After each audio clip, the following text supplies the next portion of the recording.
Aujourd'hui, je vais vous parler de l'utilisation du foam roll. Je ne suis pas un grand fan du foam roller, puis je vais vous expliquer pourquoi. Il y a des avantages, des inconvénients. On va commencer par les avantages. Je pense que le foam roller est efficace parce que quand on s'étend puis on commence à se rouler certaines articulations, certains muscles, ça augmente la température à l'endroit qu'on roll. La température va avoir un effet au niveau du système nerveux. C'est le même faisceau nerveux que la douleur.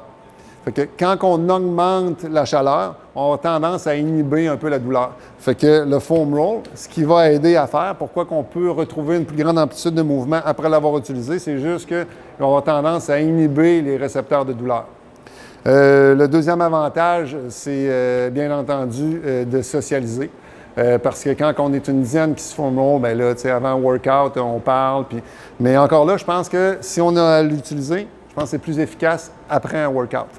Ça va augmenter un petit peu plus la circulation, diminuer un peu la douleur, puis ça peut aider à récupérer plus rapidement. La troisième raison, c'est bien sûr, c'est l'effet placebo, parce que si on y croit, bien, ça a des risques de marcher. Maintenant, pourquoi je n'y crois pas? Parce que la façon que le corps est fait, on a deux couches de muscles, on a une couche qui est superficielle, une couche qui est profonde. Les adhésions viennent se créer entre ces deux couches-là.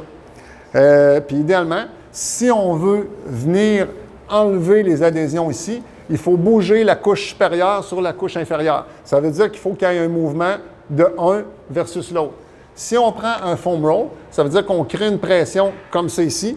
On vient juste comprimer sa zone-là sans bouger une couche versus l'autre. Fait que si on utilise le foam roll, on vient créer une compression justement vers le bas ici.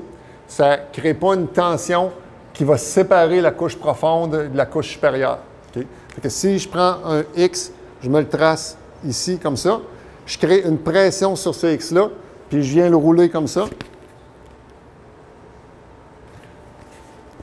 Il n'y a aucune activité qui se passe entre ma couche superficielle et ma couche profonde. Par contre, si je viens créer une tension ici, okay, puis je viens chercher un étirement, bien là, à ce moment-là, mon X va bouger un petit peu, puis je vais créer une traction entre ma couche superficielle et ma couche profonde.